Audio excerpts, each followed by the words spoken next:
Assalamu alaikum rahmatullahi wa barakatuh. Hope you're doing well. We're continuing our reading of this radical feminist book.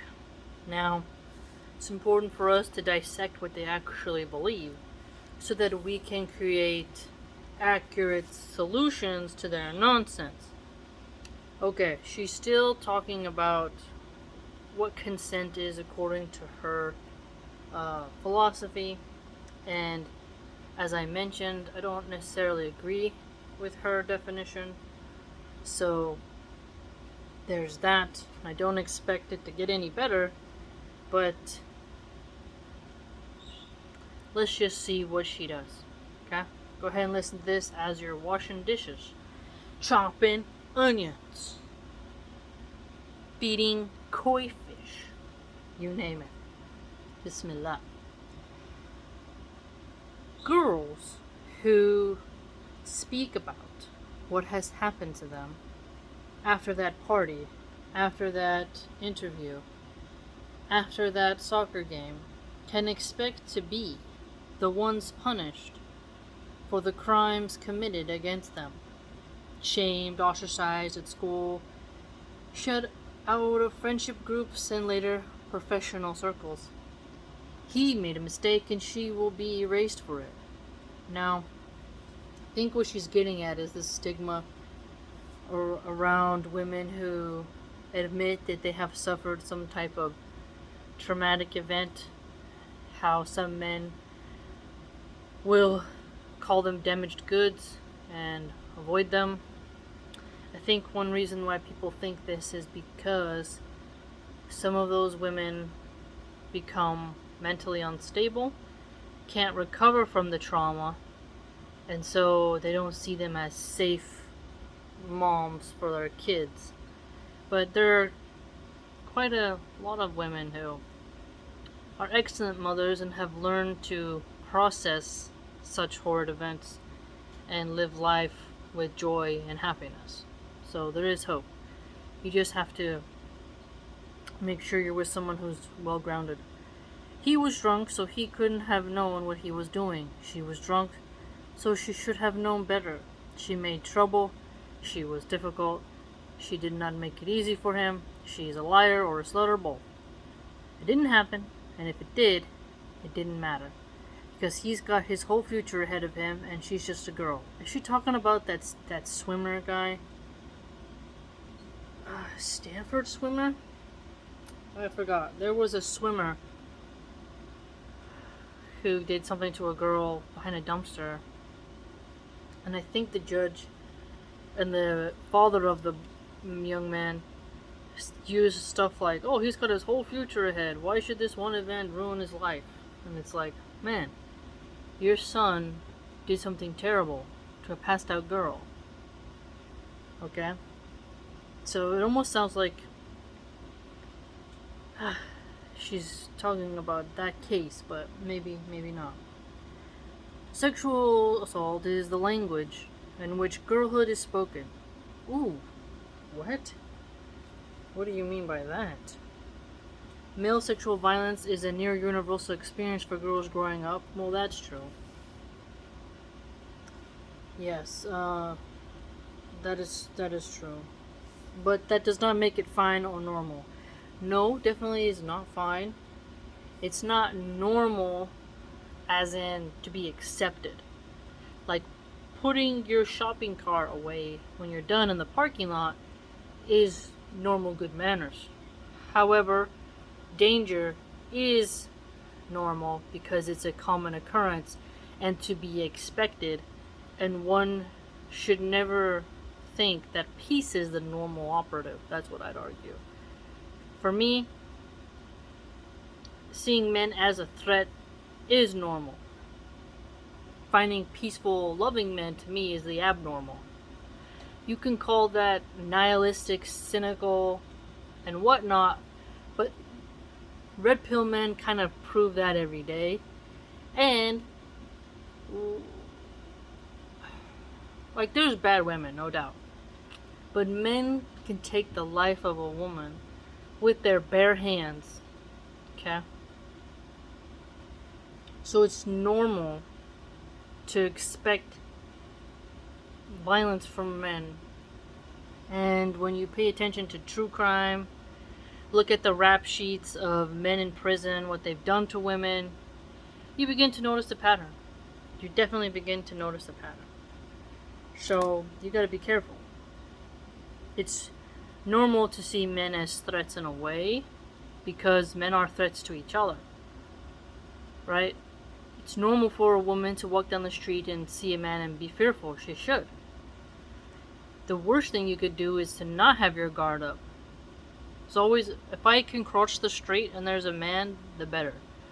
Sometimes I'll pause with the stroller, go off to the side, and if a man is following too far behind, and he's between the ages of 18 and 30, and he's in shape, or he's fat, or looks like a gang member, or a meth head, or a homeless man, I'm gonna find a way as a mom to keep my children away from such a man. If it's a woman, well, because I know how to fight, alhamdulillah, it's better odds. You see? If it's an 11-year-old boy, 12-year-old boy, or an old man, it's not the same type of threat level. So you have to be careful. So good men protect women from bad men, but you only find out a bad man is there and not a good one when it's too late, within a few seconds. It only takes a man a few seconds. And I remember seeing a video of a Indian woman. She had like a gold chain around her neck, pushing a stroller. A black guy went up to her, snatched the chain around her neck, and he tipped over the stroller and almost choked her just to get that chain, and ran off.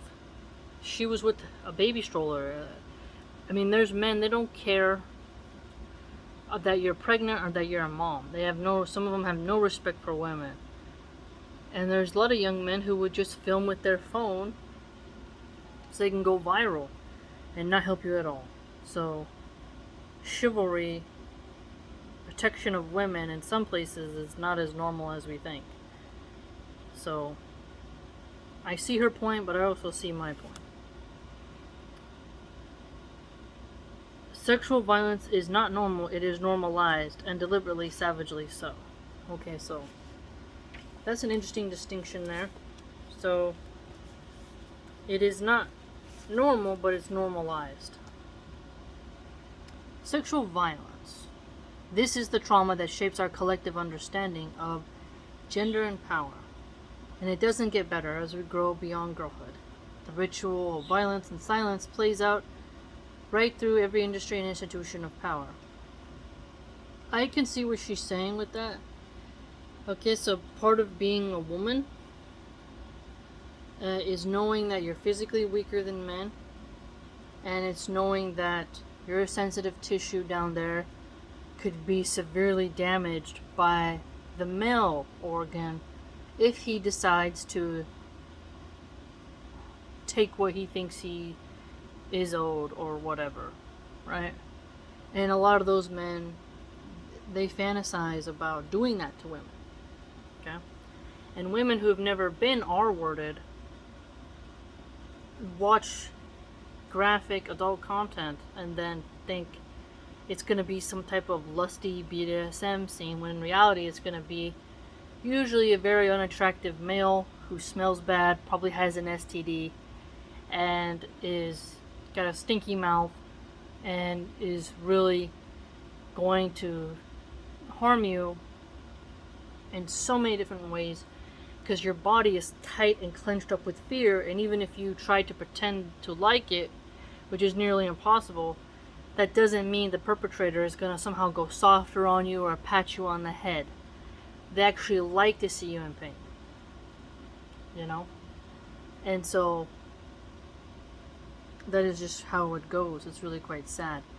So women have the Second Amendment and tools of self-defense and guard dogs, which also can help to level the playing field a little bit. If they get trained, if they practice common sense security mindset and travel in groups, this can help them.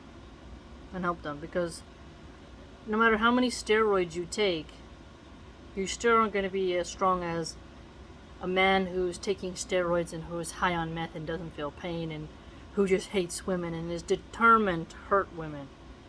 You know, that's why when Islam says stuff about women going out with their male guardians, it's very helpful. Women celebrities hire a lot of male security guards for a reason. Because there are so many men who are prone to violence. And it doesn't get reported by so many because, as she did point out, silence plays a huge role. If a woman says she's been R-worded, many men won't want to marry her. So she has to keep quiet and keep it a secret, and then her husband won't know. But if he did know, there are many men, sadly, who would turn away from it. That's the sad state of affairs.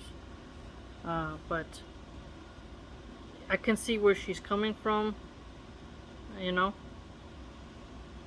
There's far more at stake here than simply ending sexual violence, though that would be smart. That would be a start. The rabbit hole of R-word culture and misogyny goes deeper than most of us have dared to contemplate. Human beings created outside monsters so that they don't have to face up to the everyday monstrosity in their homes, their schools, their communities. In the conspiracy theories that set conservative culture, there is enormous anxiety about shadowy groups and elites abusing women and children. The women and children targeted by these fictional conspiracies do not exist, and such don't demand anything of their rescuers. Now that's absurd. How can she say it's a conspiracy theory that there are shadowy groups of elites that abuse women, when she just said earlier that sexual violence is normalized? So when conservatives say what she's saying, it's not true. It's only true when she says it from a genderqueer, rad femme perspective. She's literally accused men of having the deep-seated nature to harm women, and then she thinks that rich men would never abuse their power by harming women and children. And that there aren't actually human trafficking networks, she thinks, of wealthy people purchasing human beings on the black market. Now you can see her bias. Her bias is so heavy that instead of teaming up against evil with a right-winger, she simply declares that they're unfounded and have no basis, and then demands people side with her. It's quite bizarre. The sheer strangeness of these conspiracy theories could only have come from a culture desperate not to face the fact that sexual violence is ordinary and everyday and everywhere. Okay, so you can see her mental bizarreness here. So she just said sexual violence is everywhere. Okay? When you say everywhere, you're talking about top and down. But then she just said that's a strange conspiracy theory to think that there are elites who abuse women and children. Thinking there's no organized cabal. If there's an organized cabal to send ivory, right, to around the world, or tiger testicles for male erections, right? There's a whole cabal for every type of thing you can find on the black market. Alright? From seller to producer to customer. All that. There's a black market. To pretend that the sex industry, globally, doesn't have a deeply sinister underbelly upon women and children is beyond bizarre. So you can see already here that she's just not making much sense. She just said earlier, remember, in hotel rooms in every country and online, girls are becoming discarded and inconvenient for men. Okay, so in every hotel room, there's abuse. But then you turn around and say that there's no groups of wealthy men abusing women and children. Meanwhile, Epstein, Ghislaine Maxwell, I mean, come on. How huge of a cover-up was there? There was underground tunnels on that island that got filled in. And then every independent journalist who covered it was banned. You know, it's really quite strange. This is when you know it's quite sad that someone doesn't serve truth, they serve their narrative. So, this would be a huge red flag. Am I right? Red flag. That now we need to discredit this author even further. Okay? If there are organizations combating human trafficking, that would then show us that there are actually organized crimes that target women. So these cartels and mafias, these gangs that snatch kids in war zones, okay, that takes money, organization, hierarchy of delegation. So why would someone go through all of that if there wasn't money? And also, some women, when they're so mentally broken, there's the organ trade. And even in games, not games, in Squid Game, Netflix is hinting at the illegal organ trade. Brazil was famous for, if you go somewhere over there, you get snatched up as a foreigner, you're not going to come back with a kidney. Right? You're going to have a kidney missing. So this is very common in Hollywood, and if Hollywood is covering something like that, it's usually a stereotype, and some stereotypes arise because of the frequent patterns that arise, right? So identifying a pattern, creating a stereotype, then making movies on that stereotype to sell tickets because it's like confirmation bias. So it's bizarre that she would deny that just because a right-winger cares about it. Now remember, she totally dislikes Christians, alright? White, straight, male Christians, she hates them. And Christians in America are the number one group who are talking about the abuse of children. And sadly, there was a government operation, a PSYOP, I call it, of the QAnon movement, which was totally fake. Where, you know, Hillary's in the sewers, you know, JFK's actually alive, Tupac's alive.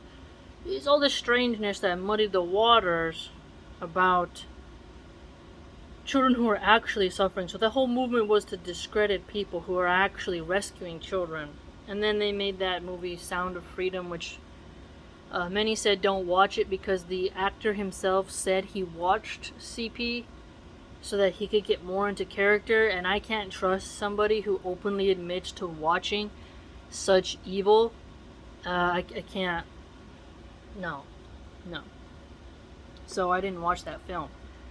But it is quite strange how anyone with a conscience would try to discredit that there are organizations in this realm who will use women and children for money. I mean, pimp culture exists, so I'm not sure why she would think it doesn't.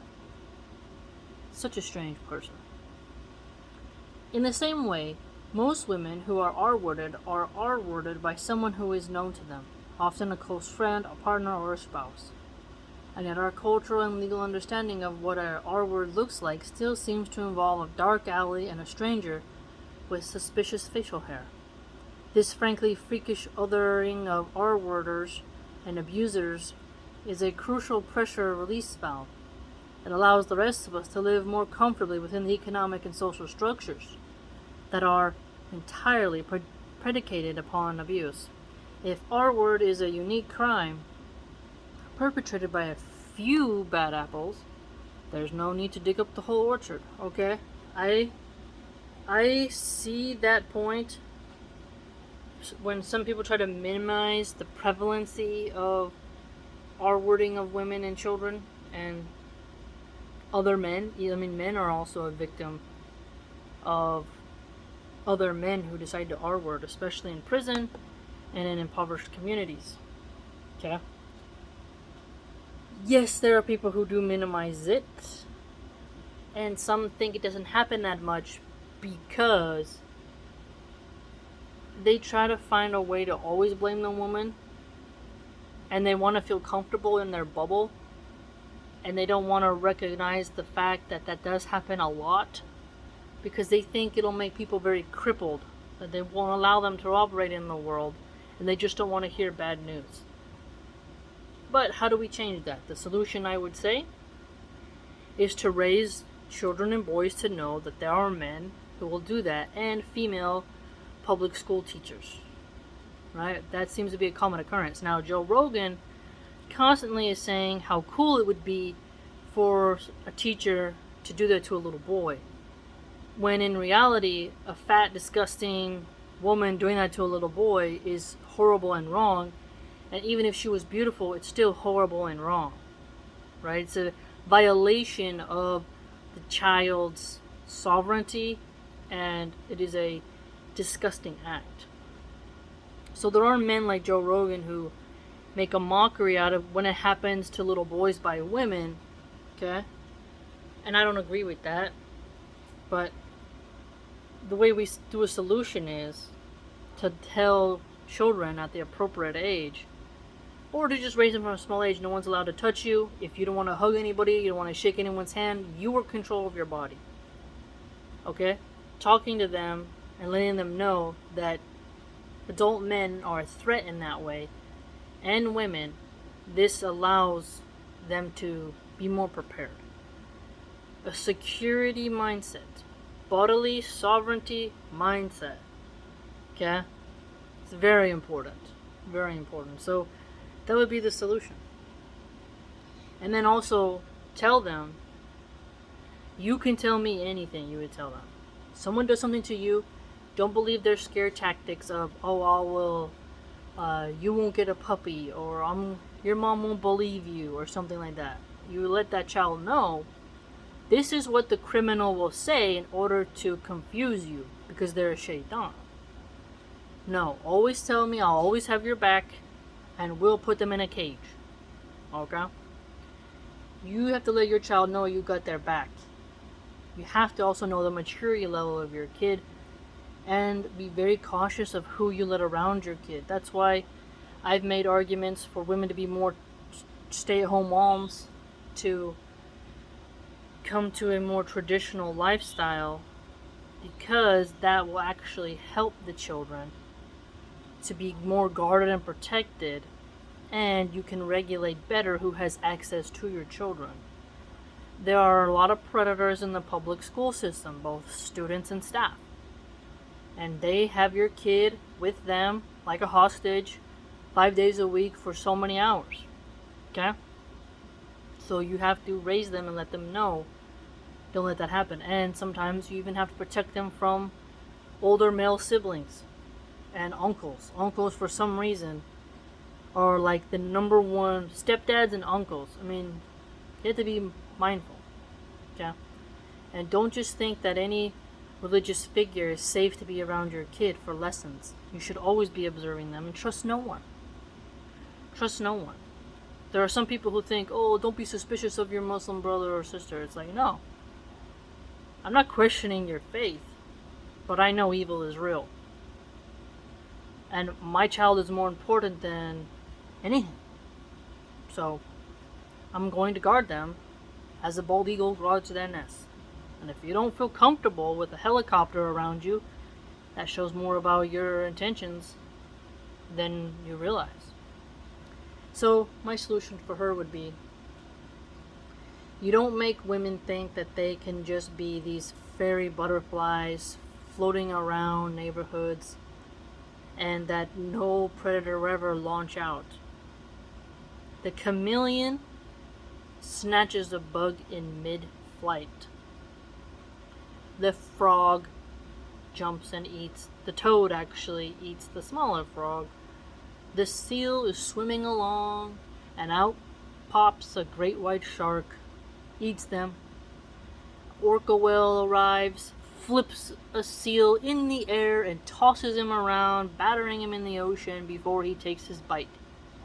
A cat will paw at a mouse repeatedly before it decides to even take a bite, filling the mouse with absolute terror.